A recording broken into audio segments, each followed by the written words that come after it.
Xin chào quý vị khán giả và xin chào tất cả các bạn. Thì các bạn biết rồi đấy, khi mà Tổng thống Joe Biden sang bên Việt Nam của chúng ta nâng cấp cái quan hệ ngoại giao của chúng ta lên mức cao nhất, đó là mức chiến lược toàn diện và đặc biệt là còn nhảy cóc. Tại sao nhảy cóc? Đang gọi là toàn diện xong đáng nhẽ phải lên chiến lược rồi mới lên chiến lược toàn diện thì rất nhiều các tin đồn.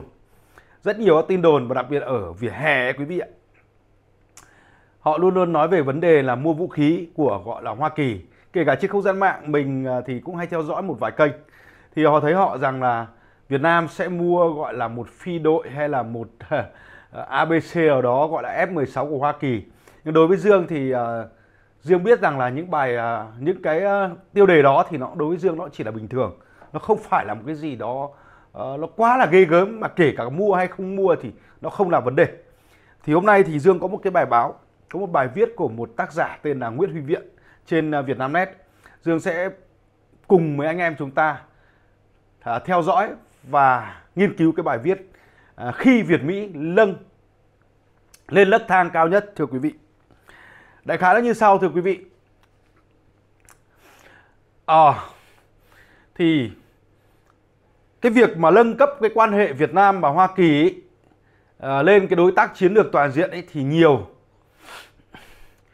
cái vấn đề liên quan đến vấn đề của nội bộ, nội tại của Việt Nam chúng ta sẽ được thực thi. Mà nếu như người ta nói rằng là nhiều cải cách đấy, như cam kết thì nền kinh tế khơi thông sức mạnh nội sinh và cất cánh. Và tác giả cũng đặt trọng tâm vào vấn đề liên quan đến vấn đề phát triển kinh tế, thưa quý vị.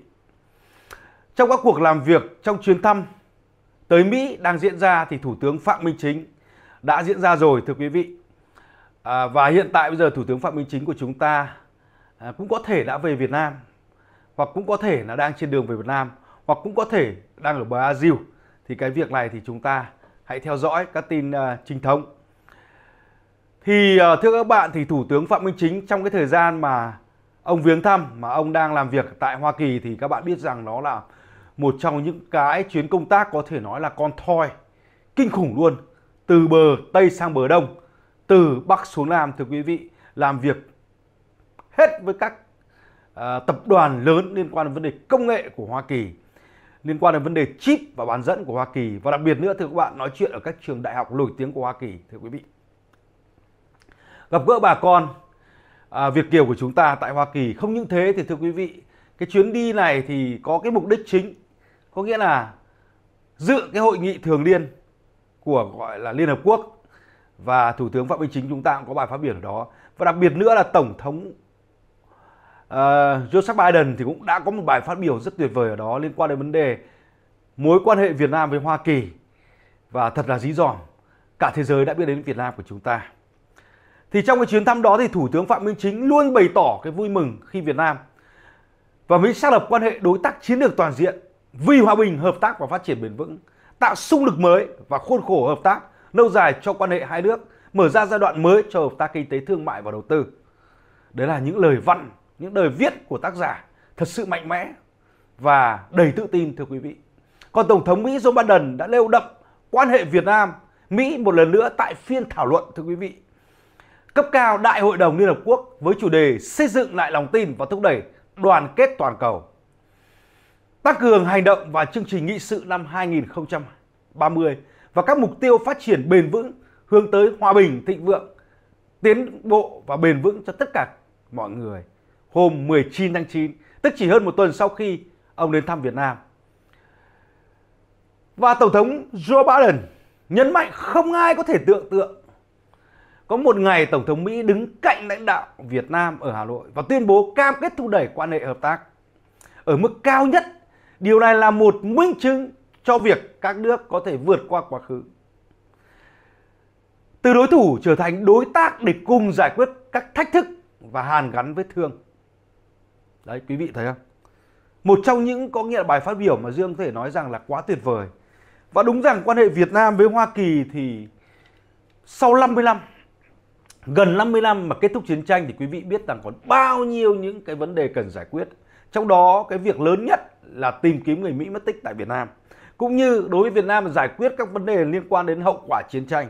Trong đó có chất độc màu da cam, trong đó có nghĩa là các vấn đề tẩy các chất hóa học chất độc tại các nhà máy, sân bay vân vân thưa quý vị. Và hàn gắn các cựu binh với nhau thưa quý vị. Những vấn đề tưởng chừng như đơn giản đó, nhưng mất gần 50 năm chúng ta vẫn phải cam kết, vẫn phải nỗ lực và vẫn phải cố gắng hai bên cùng nhau giải quyết những vấn đề như vậy. Từ là những cựu thù để trở thành người bạn, đối tác tin cậy để phát triển thưa quý vị. Những phát biểu của nhà lãnh đạo thêm một lần nữa thể hiện mối quan hệ song phương vô cùng đặc biệt và chỉ diễn ra sau hơn một tuần của chuyến thăm Việt Nam của Tổng thống Hoa Kỳ. Đó là Joseph Biden thưa quý vị. Các nhà bình luận thời sự chính trị quốc tế đánh giá đó là sự kiện mang tính lịch sử và mở ra chương mới của hai quốc gia từng là cựu thù. Cựu thù, mà thù đây là thù nặng, không phải thù nhẹ đâu nhé. Thù cả ý thức hệ, thù rất nhiều thứ các bạn ạ. Cái vấn đề nội hàm tuyên bố chung của lãnh đạo hai quốc gia cho thấy đánh giá trên đây không hề phóng đại khi quan hệ Việt-Mỹ được nâng lên cấp đối tác chiến lược toàn diện. Trong đó có nhiều nội dung quan trọng mang tính đột phá. Và tác giả một lần nữa lại khẳng định cái điều như vậy thưa quý vị. Đó là những cam kết mang tính lịch sử. Chúng ta lại phải quay lại cái vấn đề bản tuyên bố chung. Trong cái bản tuyên bố chung mà lãnh đạo hai quốc gia cam kết có nhiều nội dung mang tính đột phá. Và ở đây tác giả đã chỉ ra chúng ta rất nhiều những cái điều và những cái ví dụ cụ thể. Ví dụ, một giai đoạn lịch sử mới của tình hữu nghị và hợp tác song phương với việc nâng cấp quan hệ hai nước lên đối tác chiến lược toàn diện vì hòa bình này, hợp tác và phát triển bền vững. Hoa Kỳ ủng hộ một nước Việt Nam mạnh này, độc lập, thịnh vượng và tự cường. Hoa Kỳ tiếp nhận yêu cầu chính thức của Việt Nam về đề nghị xem xét công nhận quy chế kinh tế thị trường. Hoa Kỳ sẽ khẩn trương xem xét yêu cầu này của Việt Nam theo luật định. Quý vị phải biết rằng nhiều người thì không hiểu rằng cái này rất quan trọng nha. Nó sẽ là một vấn yếu tố pháp lý rất lớn đấy trong quan hệ và kinh làm ăn buôn bán với các nước phương Tây, đặc biệt là Hoa Kỳ. Cho nên khi mà Thủ tướng Phạm Minh Chính của chúng ta khi sang bên Hoa Kỳ thì luôn luôn gặp các lãnh đạo của Hoa Kỳ và mong ước điều này. Mong ước đây là của Đảng và Nhà nước Việt Nam và cũng như nhân dân Việt Nam thưa quý vị.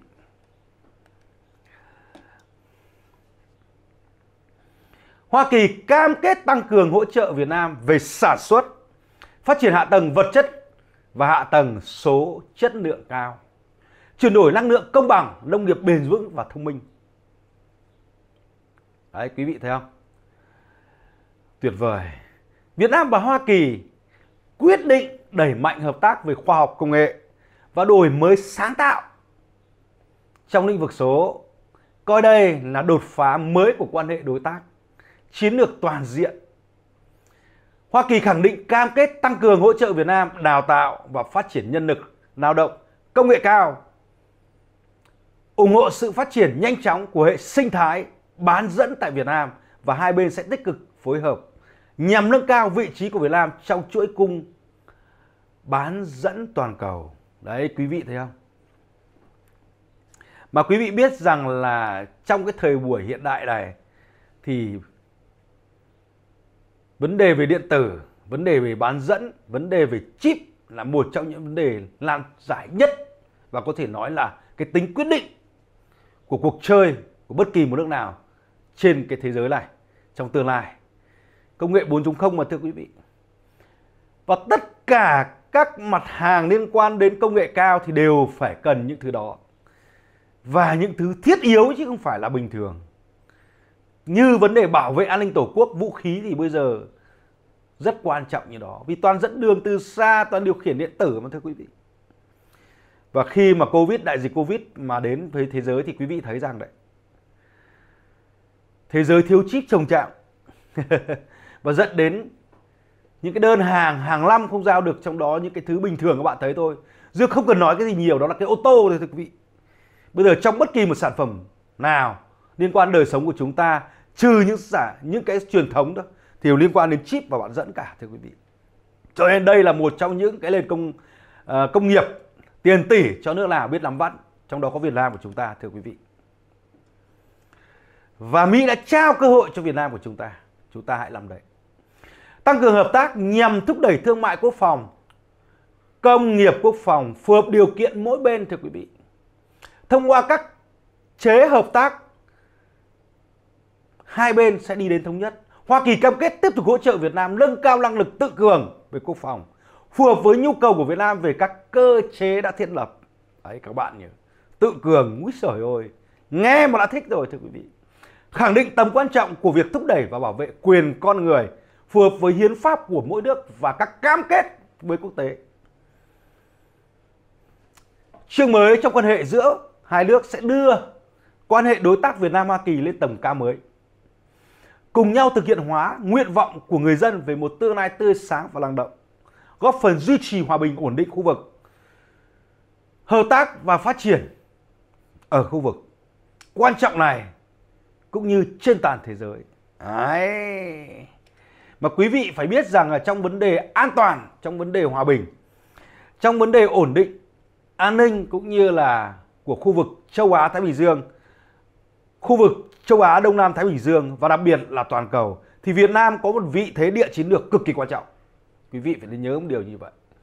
Cho nên Tổng thống Hoa Kỳ đã nhắc đi nhắc lại rất nhiều lần là không những hợp tác ở đây là để phát triển, để hòa bình thịnh vượng ở khu vực Đông Nam Á, Đông Nam châu Á và còn cả thế giới nữa, thưa quý vị. Quý vị hãy nhớ một điều như vậy. Và đó là khu vực trên toàn cầu. Trong đó thì có những cái mục tiêu, ở đây phải nói rõ là có những mục tiêu phát triển rất là lớn, tác giả đã đưa ra. Có thể đánh giá những cam kết đột phá trong tuyên bố chung của Việt Nam, Hoa Kỳ như là một quyết định thông quan, mở cửa, mở đường cho hợp tác toàn diện của hai quốc gia trên các lĩnh vực kinh tế, chính trị, văn hóa xã hội, an ninh quốc phòng lên một tầm cao mới. Các bạn nhớ cho mình từ an ninh quốc phòng nhé. Ở đây liên quan đến vấn đề vũ khí đấy quý vị, tí nữa chúng ta lại phân tích tiếp. Nhưng để những cam kết quan trọng đó trở thành hiện thực là cả một quá trình đầy cam go, đòi hỏi các nhà quản lý của quốc gia, quản lý nhà nước, các doanh nghiệp và nhân dân cả hai bên phải hành động bằng khối óc và con tim và đi vào thực tiễn. Chính vì điều đó mà Tổng Bí thư Nguyễn Phú Trọng của chúng ta đã nói rồi, đây mới chỉ là bước khởi đầu. Và còn những bước sau để mà đi đến thành công thì đó mới là thắng lợi to lớn, và lúc ấy chúng ta mới vỗ tay, thưa quý vị. Chẳng hạn để nền kinh tế Việt Nam được chính phủ Mỹ công nhận quy chế thị trường. Quy chế kinh tế thị trường trước hết, thể chế kinh tế Việt Nam phải tương thích với các quy luật thị trường và cạnh tranh. Trong khi đó, mặc dù chúng ta đã đạt được những bước tiến quan trọng về xây dựng thể chế chính kinh tế thị trường, nhưng việc xây dựng tạo lập thể chế thị trường còn một chặng đường dài phía trước. Đây là một sự thực không ai có thể chối cãi được quý vị ạ. Ôi, nó nhiều thứ lắm thưa quý vị, kinh tế thị trường. Còn chúng ta là kinh tế thị trường theo định hướng xã hội chủ nghĩa, nhớ chưa? Tuy nhiên, để thúc đẩy nền kinh tế đất nước phát triển, dù khó khăn đến mấy cũng phải hoàn thiện thể chế kinh tế. Để nền kinh tế Việt Nam được thế giới văn minh, các quốc gia tiên tiến công nhận là nền kinh tế thị trường. Thôi thì với bất kỳ một bối cảnh lịch sử nào, đặc biệt nào, thì chắc chắn Việt Nam chúng ta sẽ có những quyết sách tuyệt vời, thưa quý vị.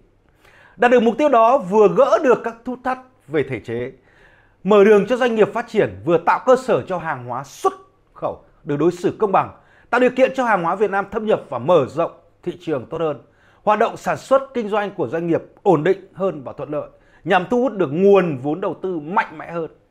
Thì thưa quý vị, thì ngay lập tức thì chúng ta có rất nhiều các cam kết đầu tư FDI, có nghĩa là đầu tư của nước ngoài vào Việt Nam. Trong đó Hải Phòng đã lĩnh đủ một phát hàng tỷ đô la ngay. Và thưa các bạn, chắc chắn còn nhiều. Vì thưa quý vị, không ai muốn bỏ thị trường Trung Quốc đâu, dù họ có dịch chuyển thì cứ sản xuất ở Việt Nam là ngon nhất. Vì Việt Nam vừa có đường bộ vừa có đường biển, còn lại ít nước nào giống Việt Nam, không có luôn thưa quý vị. Đặc biệt là gần nhưng có nhưng mà lại xa đối với Trung Quốc, và đặc biệt là quay lại xuất khẩu ngược lại các nước châu Âu và Mỹ nữa, khó lắm thưa quý vị. Để thu hút các nhà đầu tư từ Mỹ, nhất là các nhà đầu tư lĩnh vực đầu tư mới, thưa quý vị, thì mình khẳng định với quý vị, những cái nhà đầu tư ví dụ như liên quan đến công nghệ, liên quan đến chất bán dẫn, liên quan đến vấn đề IT thì thưa các bạn phải có nguồn nhân lực. Mà nguồn nhân lực này là nguồn nhân lực chất lượng cao, quý vị phải hiểu là nguồn nhân lực chất lượng cao nhé. Cái nguồn nhân lực chất lượng cao thì là liên quan đến vấn đề công nghệ thì rõ ràng Việt Nam của chúng ta, Dương Béo khẳng định quý vị, trong vòng 1 đến 2 năm nữa, Dương Béo khẳng định nhé, trong 1 đến 2 năm nữa chúng ta thiếu hàng trăm ngàn con người. Hàng trăm ngàn con người đấy, chứ không ít đâu. Mà quý vị biết là hàng trăm ngàn con người ấy thì nó ác lắm. Và lương không hề nhỏ, 1.000-1.500 một tháng, thưa quý vị. Ở đây thì Dương muốn nói quý vị một điều chắc chắn là như vậy. Và thưa quý vị, đó là vấn đề kinh tế. Còn hôm nay Dương sẽ nói thêm một tí nữa cho quý vị thấy.